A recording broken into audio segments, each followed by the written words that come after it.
Do you ever, check your bank account and feel this immediate suffocating fear? That sinking feeling. Yeah, that draining, anxious feeling where, like, every single dollar decision is filtered through this lens of scarcity. You know what I mean? When you're forced to calculate if buying a necessary item means sacrificing something else important later. It's a constant state of, like, low-level financial trauma, Yeah. and it just consumes your mental energy. Yeah. Most financial guys, they always focus on these big, intimidating targets, $1 million. Yeah. $1 million or finally hitting a six-figure salary. Yeah. But those goals often feel so impossibly distant, they don't really give you any tactical advantage today. Precisely. We are talking about escaping that oppressive survival mode, and our sources suggest the key isn't reaching millions, but a much smaller specific threshold. Today, we are diving into the psychological and mathematical significance of accumulating the first $20,000 in savings and investments. Right. Why this specific number acts as the true tipping point, the thing that transforms your relationship with money forever. And the focus today is on synthesizing the research that explains both things, the accelerating math and, maybe more importantly, the profound psychological factors behind this turning point. We'll be unpacking what we call the invisible financial barriers that stop people from building, genuine long-term wealth. So it's about separating those who stay reactive from those who become intentional. Exactly. That $20,000 is the first major milestone that lets you start designing your financial life instead of just reacting to it. If you are ready to understand the real mechanics behind wealth building and maybe stop letting money stress rule your life, make sure you hit that follow button right now. Your mission is to understand why the beginning is always the hardest part. So this journey to that first 20,000, there's this really powerful analogy that we found in the source. Oh, the heavy boulder. The heavy boulder, exactly. You're pushing this massive weight up a steep hill, you're straining, you're sweating, you're making, what feels like tiny, painful amounts of progress. And you're probably questioning if it's even worth it. Right. That initial phase from 0 to 20,000, that's the grind. And that grind is entirely dictated by psychology first. Everything before this point, it feels like you're pushing against gravity or what researchers would call the scarcity trap. When you have no safety net, your brain just operates in pure survival mode. Okay, so tell me more about that. How do our sources define the survival mindset? What is it actually, preventing us from doing? It prevents strategic thinking. It really does. When cash flow is that tight, your mental bandwidth is entirely consumed by immediate threats, short-term necessities. It's like trying to plan a vacation while your house is on fire. That's a perfect analogy. You cannot think about long-term growth or opportunity or strategic career moves when you're constantly mitigating, immediate financial crises. And this scarcity mindset, it forces reactive, often really detrimental decisions. You take the first job offer you get. Even if it's terrible. Exactly. Even if the culture is toxic or the pay is subpar because you just can't afford a lapse in income, you stay in situations you hate because the risk of leaving feels existential. And that's where the data becomes so critical. The sources we looked at referenced Vanguard research that shows just having a small buffer, say $2,000 in emergency savings. Just 2,000. Just $2,000. It boosts your overall financial well-being by a measurable 21%. That small cushion is enough to move you out of that pure, immediate threat survival zone. Wow. $2,000, that's a weekend getaway for some people, but it delivers a massive psychological benefit. It absolutely does. And then when you expand that cushion to the level that the $20,000 benchmark usually represents, which for most people is roughly 3 to 6 months of living expenses, the research shows an additional significant 13% boost in financial well-being. So it's not just a linear increase in happiness, it's more like a structural shift in your mental state. Precisely. You've created enough breathing room for your brain to stop asking, how do I survive until next Friday? And to start asking, how can I grow this money for the long term? That shift from preservation to opportunity. That's the whole behavioral ballgame. And it's what allows the math to finally start working for you instead of against you. Okay, so let's transition to the numbers, because this is where the system starts to feel less like a struggle and more like a machine. The difference isn't just having 20 grand more. No, it's the acceleration. It's the exponential acceleration that compound interest provides once you hit that critical mass. It's the point where your money finally starts earning money at a rate that is noticeable, not just theoretical. Let's look at the specific mathematical breakdown from the source materials. Let's assume a consistent savings rate of, say, $1,000 a month, and an 8% average return. Right. So that initial journey, getting the first 20,000, takes some serious effort.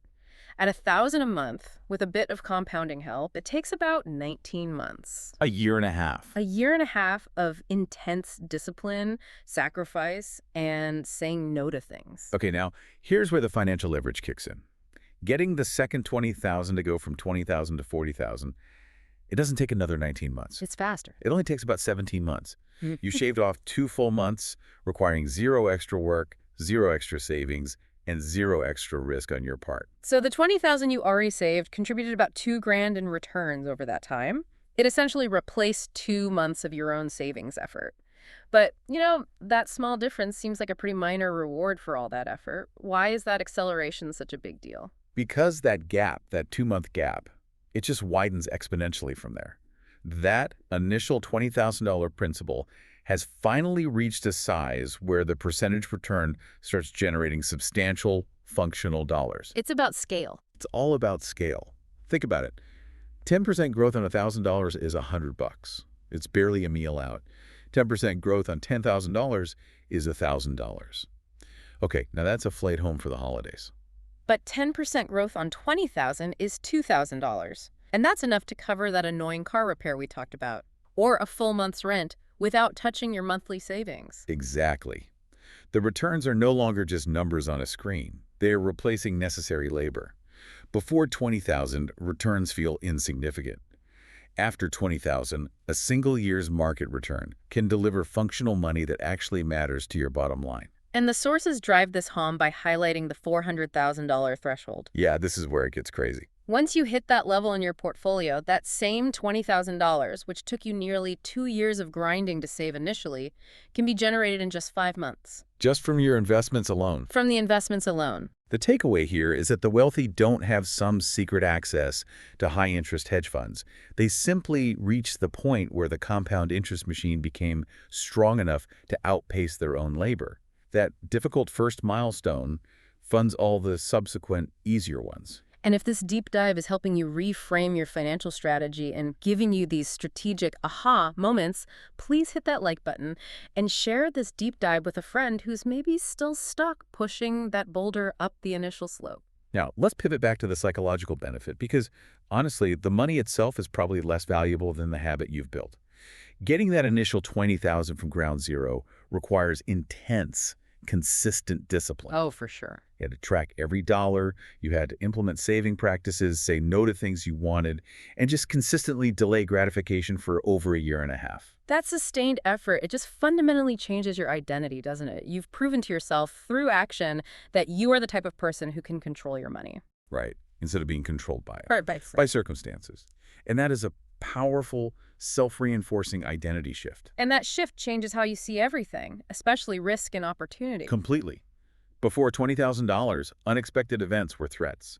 A sudden vet bill, a big unanticipated tax bill. That meant total financial disruption. It would force you right back into that reactive, fear-based decision-making. But after 20,000, those same events are, well, they're just minor inconveniences. The car needs new tires, you just handle it from the buffer, your laptop finally dies.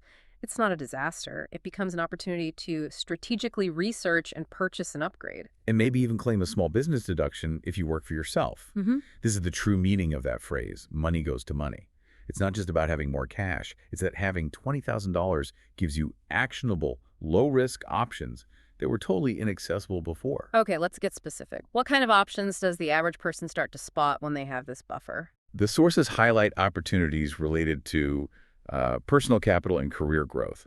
So, for example, before the buffer, if you wanted specialized training, say a $3,000 certification course that your company won't pay for, It would feel impossible. totally impossible. With the buffer, you view that $3,000 as an investment with a potential return in a salary increase, not as just another expense. Or maybe you spot a low-stakes investment. Your friend is starting a small business, needs 5 grand in seed capital, and you know they'll succeed. Before, you couldn't do anything. Now you can actually run the numbers and evaluate the risk. You can participate. And that's the behavior shift. You move from passively consuming services to actively searching for a return on investment in every aspect of your life. This habit is a key predictor of long-term wealth builders. This psychological buffer also has a massive immediate impact on your career. Let's dig into this concept of walking away money. It's a total game changer. When you are living paycheck to paycheck, you are fundamentally trapped. Your boss, your coworkers, even you. You all know that you cannot risk being unemployed for a single month. And that puts you in an incredibly weak negotiating position for salary, for promotions, for everything. But $20,000 completely changes that power dynamic. That money represents a lifeline, 3 to 6 months of guaranteed survival. You could genuinely quit tomorrow if the situation became intolerable and survive comfortably while you find something better. And you often don't even need to use the money. That's the amazing part. Just knowing you have that option changes your entire demeanor at work. You become more assertive, you're more willing to push back on unreasonable demands, and you're prepared to advocate strongly for the raise you deserve. And when you show up to a negotiation differently, less desperate, more confident in your value, you generally get better outcomes. Better assignments, more recognition, and yeah, eventually, more money. It creates this positive feedback loop, which just accelerates your savings rate even further. This confidence also leads to a really interesting spending paradox that emerges around this milestone. Right, where you start worrying about the tiny expenses. Exactly. You focus almost exclusively on optimizing the big financial decisions. And this is so counterintuitive. Before, when you were struggling, you obsessed over micro decisions. Clipping coupons, the $4 coffee, comparing name brand versus generic cereal. But the reality is those micro decisions consume immense mental energy for almost zero return.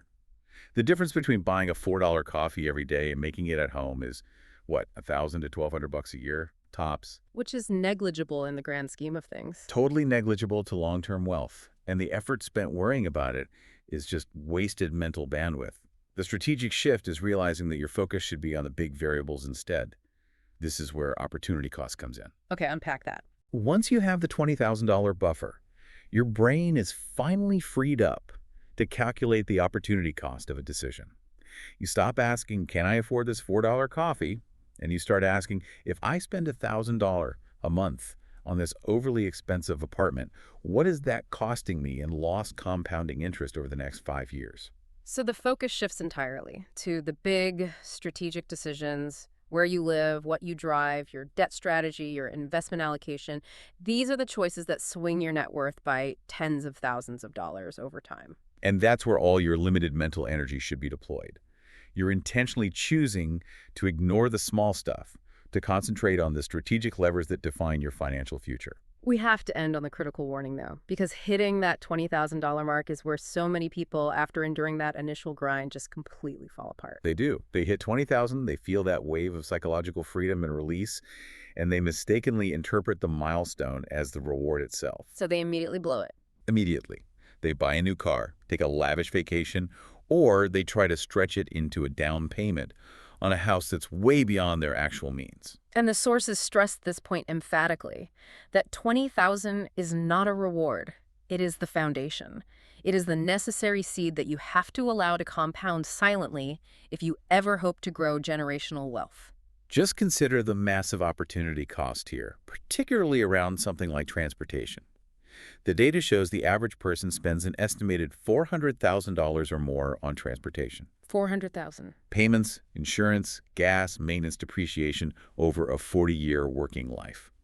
That's more than it would take, compounded, to achieve complete financial independence for a lot of people. And what are you getting for that expense? A rapid destruction of capital. Yep. The moment you drive a new car off the lot, it immediately destroys about 20% of its value. Yeah. Money that, if invested, could have been contributing to your next milestone. So when you shift your mindset, the choice to drive a reliable used car or use public transit, it stops feeling like a sacrifice. Exactly. It stops feeling like it was forced by scarcity, and it starts feeling like a strategic choice to fund your future freedom. You are intentionally redirecting hundreds of thousands of dollars from depreciating liabilities toward accelerating assets. So $20,000 isn't about getting rich overnight. It's about shifting the gravitational pull of your finances. It moves you from surviving to thriving, from reacting to life to actually designing it. And here's a final provocative thought for you to take away as you consider your own journey. Once you start filtering every major decision through the cold, clear lens of opportunity cost, you often realize you don't actually want half the things you thought you needed. Is the instant gratification of that expensive new gadget really worth delaying your next financial milestone by 6 months? Is the bigger, fancier apartment truly worth sacrificing 5 years of compounding returns? Becoming intentional with your money, rather than letting societal expectations or small leaks drain your financial foundation. That is the ultimate goal of the $20,000 milestone. We hope this analysis has fundamentally changed the way you view the financial path ahead of you. If you want to keep exploring topics like this and gain that next layer of insight, make sure you hit that button to follow this feed. Your future self is counting on the strategic decisions you make right now.